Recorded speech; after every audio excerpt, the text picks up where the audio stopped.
Opening the center so early invites immediate tactical skirmishes and demands careful piece development to support the advanced pawn. Instantly contesting the center, this Sicilian defense immediately creates an imbalanced pawn structure, setting the stage for sharp tactical struggles. Initiating a rapid development, NC aims for swift control of the center's crucial squares, potentially leading to immediate tactical opportunities or a flexible pawn structure. Immediately contesting the center with d6, Black embraces the positional complexity inherent in the Sicilian defense, setting the stage for a dynamic struggle. Aggressively seizing central space, this gambit opens lines but demands precise defense. Unleashing the Sicilian dragon's fangs, g6 solidifies the kingside and prepares for the fianchettoed bishop's active diagonal. Developing a piece, this prepares for kingside castling and aims to exploit the open f-file created by white's ambitious pawn push. Developing the bishop to its most active diagonal now creates immediate pressure against white's center and prepares for castling into safety. Developing the bishop to a powerful attacking diagonal, aiming directly at the king's side while preparing for castling. Bringing the knight to a central square solidifies black's position and prepares for potential pawn advances. Castling securely tucks your monarch away, a crucial step in this aggressive Sicilian setup, while preparing to connect your rooks for future action. Opening the e-file for potential pressure, this move aims to shore up the kingside and prepare for a possible e7, connecting the rooks and facilitating future central pawn advances like d5. It sacrifices a slight tempo but builds a solid defensive structure. Unlocking the center with an aggressive pawn thrust, white seizes a commanding spatial advantage and prepares to exploit the open d-file, potentially creating a powerful battery with the queen and bishop along the diagonal.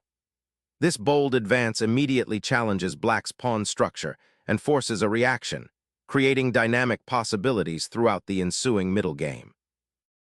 Opening the center this way, black concedes space, but gains a cleaner central pawn structure and opens the c-file for potential counterplay later. The knight's hop to b5 immediately bombards the c7 square, creating a juicy tactical target and forcing black to dedicate resources to its defense, potentially disrupting their pawn structure or piece development. Shielding the king, this knight's relocation prepares to contest the central tension and offers a crucial defensive screen against potential knight incursions towards the queenside, a proactive step in solidifying black's position.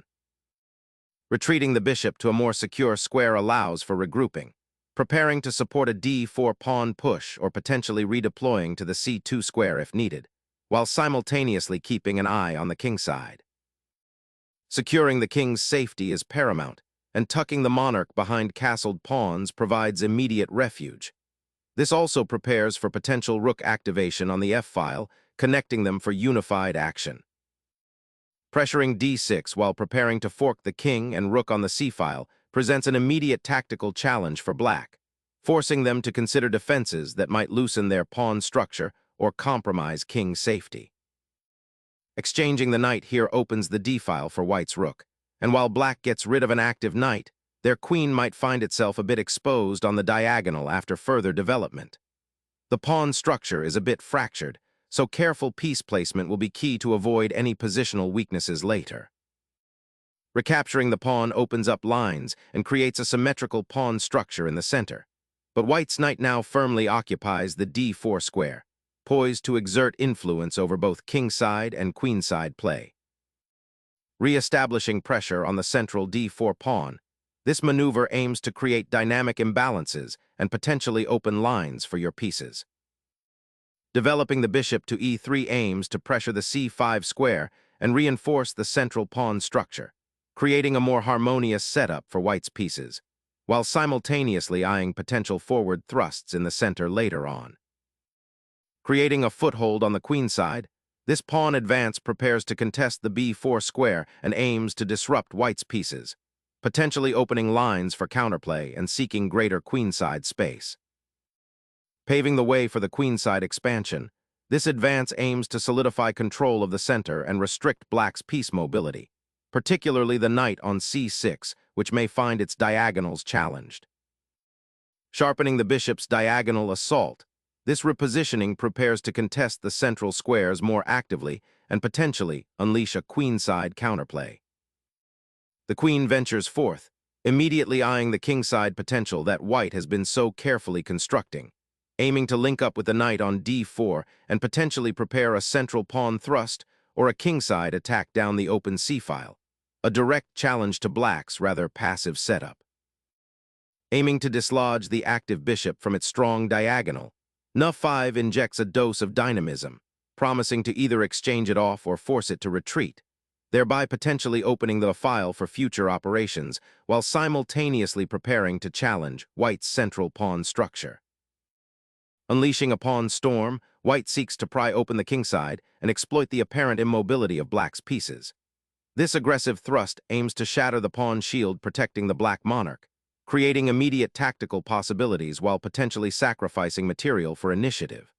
Observe how the advancing f-pawn now exerts pressure along the g6h7 diagonal, hinting at future sacrifices or forced exchanges that could unravel black's defensive structure. Be mindful of the interconnectedness of the pieces. This move might be designed to force a specific defensive response that white has prepared for. Dislodging the bishop from its outpost on b3, this capture repositions black's knight to a more active square, immediately disrupting white's central pawn structure and potentially opening lines for counterplay, while also forcing a simplification that could lead to a clearer strategic path ahead. Opening the file offers immediate counterplay against black's queenside pawn structure and creates a direct path for the rook, potentially pressuring the b7 pawn if it weren't for the knight's protection. This pawn structure inversion, while potentially leading to weaknesses, also grants white improved piece activity and a clearer focus for attack. Opening up the e-file with this pawn thrust creates immediate spatial tension and forces white to react, potentially disrupting their planned pawn storm on the kingside, as the pawn is now indirectly defended by the central advance. Reorienting the knight to a potentially more active square on f4 or g4, aiming to disrupt black's pawn structure or support a kingside advance, acknowledges the closed nature of the center and seeks dynamic counterplay. Black solidifies the central control, preparing to contest the d-file and challenging white's potentially overextended pawn structure on the queenside with this bishop development. Shifting the knight to its kingside post sets a trap for black's advanced pawn structure, aiming to exploit the weakened light squares around the black king should the e-pawn advance further. A bold central thrust erupts, seeking to fracture white's pawn structure and liberate black's pieces from their somewhat passive positioning. This pawn advance dynamically challenges white's central control, aiming to open lines for black's bishops and potentially create attacking opportunities along the d-file.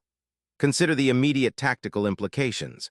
How does this pawn push affect the squares around white's king, and what defensive adjustments are now paramount for white? A daring pawn thrust, opening avenues for the queen and potentially creating a dangerous passed pawn, but simultaneously weakening the kingside's pawn shield, inviting counterplay. The bishop retreats to a seemingly passive square, perhaps anticipating a future foray to b2 or contemplating the limitations imposed by the pawn chain on the kingside. Alternatively, this repositioning might be a subtle attempt to reroute it to the queenside via g7 and h8, aiming to support a pawn push or contest the open file, a crucial strategic shift considering white's open line. Opening the e-file with this capture immediately destabilizes black's queenside pawn structure, creating a potential outpost for white's rooks and exposing the 8th rank to future pressure. Unleashing the queen to the center, black seeks to exploit the open d-file and disrupt white's central pawn structure, potentially targeting the weakened f6 square and initiating counterplay.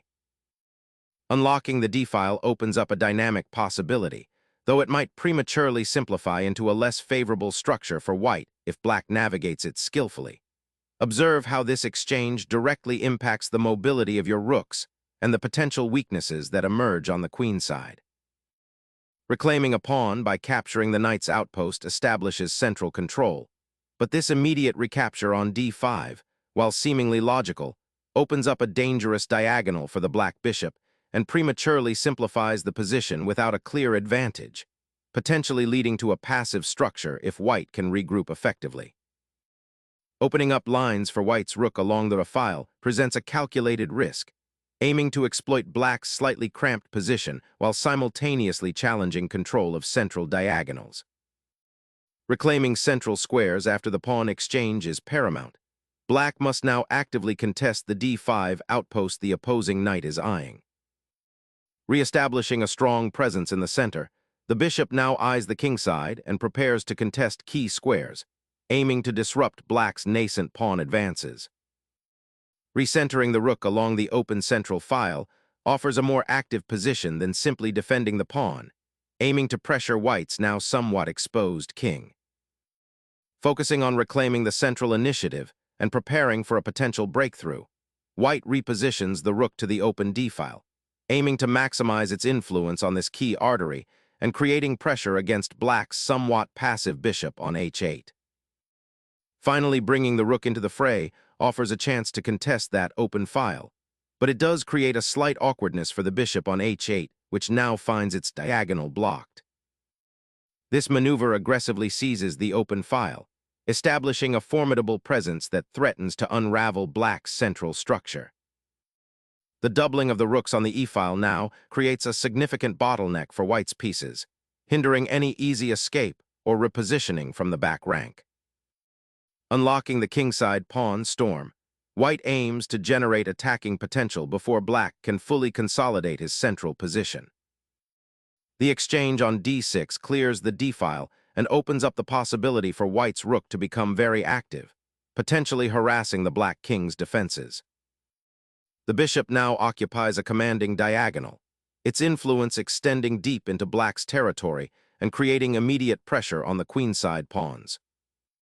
Initiating a vital counterthrust, black maneuvers the rook to the open file, disrupting white's imposing pawn structure and seizing a critical line of communication for future operations.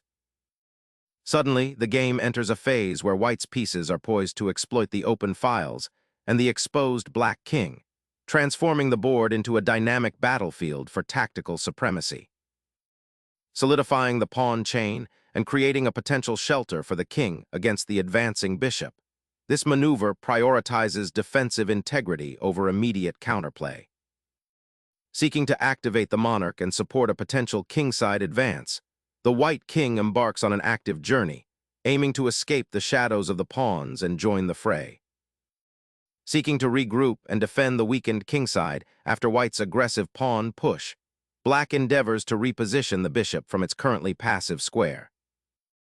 Relocating the monarch to a more central, albeit exposed, square seems to be a strategic gamble aimed at activating the king for potential endgame play or to offer support on the kingside, though it does create some lingering king safety concerns. Daringly, black snatches an undefended pawn, a bold maneuver that ignites the queen's knight's final gambit. This aggressive capture throws a wrench into white's king safety aspirations, potentially exposing a vulnerable monarch amidst the unleashed fury of black's activated pieces. Reasserting influence over the central files, the rook swiftly repositions to a more commanding outpost, preparing to exploit any lingering weaknesses in black's somewhat disjointed pawn structure and potential king safety issues. Sacrificing the bishop to disrupt white's pawn structure offers a glimmer of hope, but the cost is steep. Abandoning the defense of the kingside will likely lead to further complications. Sacrificing the bishop now, white simplifies into a favorable endgame, leveraging the passed pawn on the kingside and the exposed black king. Reclaiming the rook immediately solidifies black's material advantage and begins the process of simplifying into a winning endgame. Seizing the open h-file now becomes paramount, aiming to coordinate your remaining pieces into a decisive assault. Injecting a surprising check, the black rook initiates a tactical dance, aiming to disrupt white's seemingly secure king position and potentially gain an immediate material advantage or force concessions. The monarch scurries for safety, a necessary repositioning after the forced exchange that opened up the central files, now demanding a reassessment of the kingside's structural integrity amidst the looming activity of black's rook. A shrewd retrieval of the rook, now aiming to exploit white's vulnerable queenside pawns and activate the piece to a more dynamic central square.